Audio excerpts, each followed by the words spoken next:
Michael Jordan in career, his whole career played 78 games a year. And that's not even counting the playoffs when you're playing, in the preseason. So you're talking about 115 games a year. That dude probably played in about 112 of those 115 games. End the debate, please. Here we go. 3 parts. One player has won the scoring title, regular season MVP, was first team defensive player, led the playoffs in scoring, and won the MVP in the finals. All 5 things. It's only happened 4 times in the NBA. You know who the 4 players who do it were? Jordan.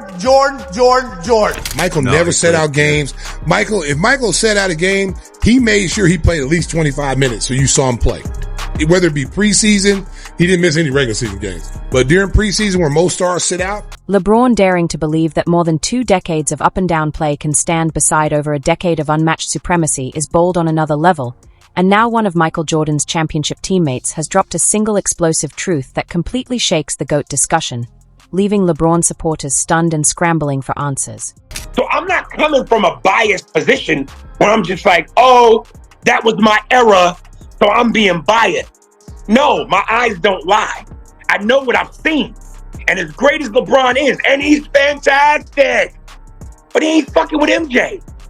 Just based off the eye test and the skill level and some of the stats and the heart, nah, yo, no. Ladies and gentlemen, the basketball world just got a lesson from someone who actually lived the grind. A man who felt the pressure, shared the locker room, and collected 3 championship rings next to the greatest to ever play the game. Stacey King. Not a studio analyst, not a loud TV personality, but someone who watched greatness up close.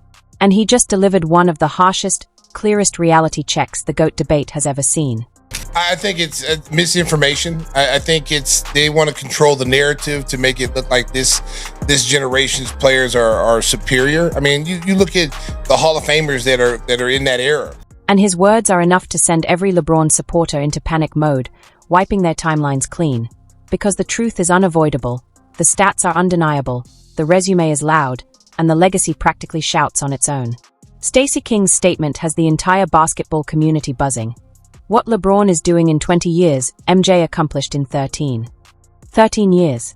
Let that settle in as LeBron fans scramble to explain away 2 long decades spent trying to catch a legend who needed far less time to define greatness. I saw MJ play from his prime to his retirement. I saw Kobe play from his prime to his retirement. I've seen LeBron from his prime to his eventual. I watched Kobe from his peak all the way to his final game, and I've followed LeBron through his rise, his dominance, and the twilight of his career. But King didn't stop there, not even close. He was only heating up.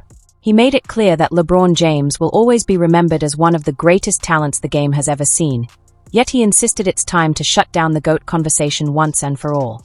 King delivered it with the confidence of a man who has stood beside true greatness and knows exactly what it looks like. How this young generation is so dismissive of this stat when they go, well, LeBron James has been to the finals this many, and he won this many times, but he's been this many times. And then came the knockout blow. King highlighted the one number LeBron supporters never want brought up. After 22 seasons, LeBron still hasn't reached Jordan's 6 titles. 6 rings earned in just 13 years, while LeBron has spent 22 seasons collecting only 4. And the thing about Michael and these guys in that era, they recognize how important it was for the fans who may not get a chance to see them play. So when they go to a city, this might be the first time this family of 6 gets a chance to see Michael Jordan play. Let's break down efficiency for a moment, because this is where the entire debate falls apart for the LeBron side. Jordan didn't just collect more rings, he did it in barely over a decade.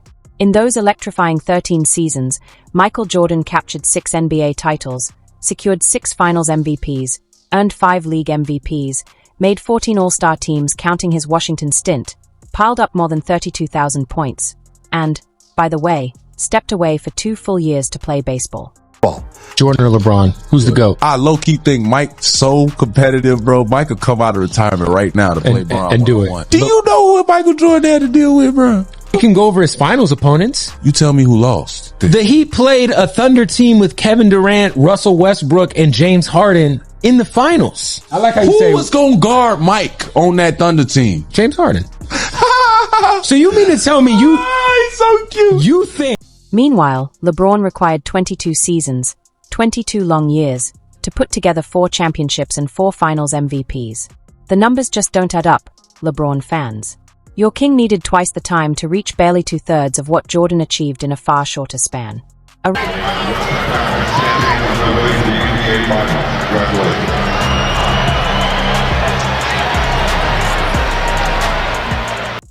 But LeBron's longevity, they argue. He's played more years, they whine. And sure, that part is true, LeBron has stayed in the league longer. Congrats on logging extra seasons. But here's the harsh reality Stacey King is trying to drill into their heads. Longevity without unmatched domination is simply being average for a longer stretch. Jordan easily could have played into his mid-40s, could have chased every record imaginable, but he didn't have to. He proved everything that mattered in just 13 years. Jordan. Number 2, if you own a pair of Jordans or have a pair of Jordans on, stand up. King knows this because he lived through it. He watched a player so overpowering, so precise in everything he did, that he could step away from the game twice and remain unreachable. Jordan walked away at the height of his powers, not because his skills faded, but because there were simply no challenges left to conquer. Price. And leadership has a price. So I pulled people along when they didn't want to be pulled. I challenge people when they don't want to be challenged. And I earned that right because my teammates came after me. They didn't endure all the things that I endured. But here's where things get downright painful for LeBron loyalists. Let's bring up those finals records for a moment. Jordan, 6-0, perfect, spotless, unmatched. LeBron, 4-6, 4 victories paired with 6 defeats. I was with Michael Jordan, not last summer, summer before last.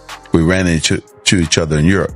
And he says, Irvin, I don't know why these guys, because if you look at his record, he almost played every game like 5 or 6 times throughout his career. He didn't miss one game. He played in every game. We wanted to play in every game.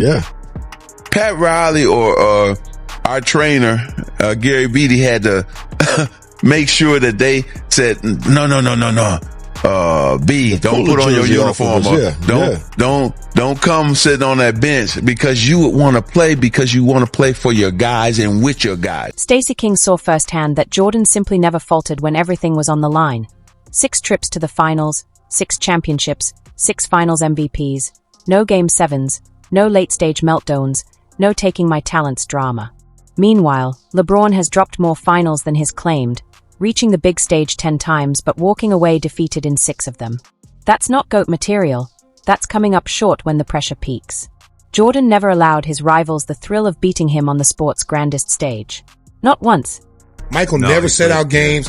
If Michael set out a game, he made sure he played at least 25 minutes so you saw him play.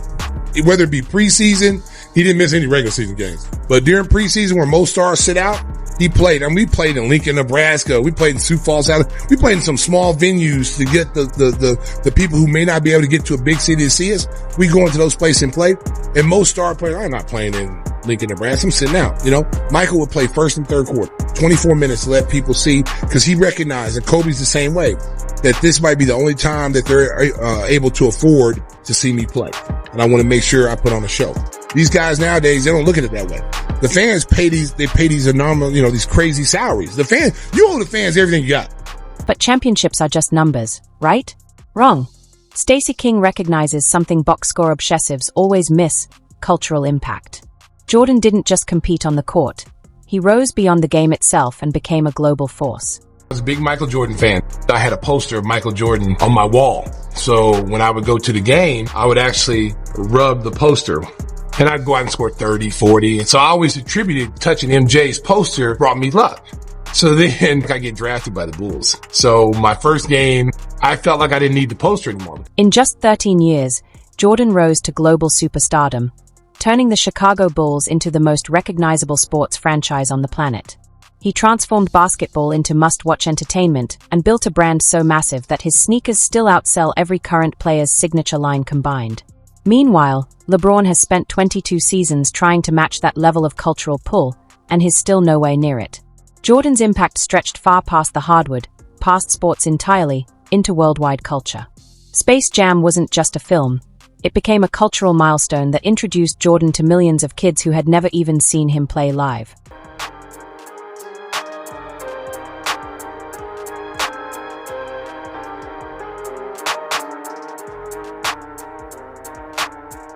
King understands clutch greatness because he shared the court with the most cold-blooded closer the NBA has ever seen. When the pressure spiked, when legacies were forged, when heroes were separated from hopefuls, there was Michael Jordan, and then there was everyone else.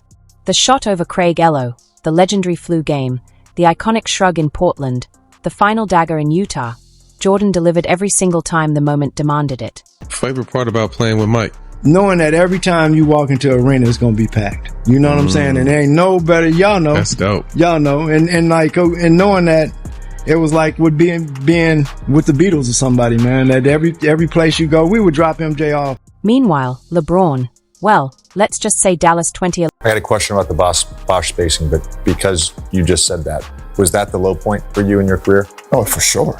2011. The lowest. Yeah. Yeah, the lowest. Yeah.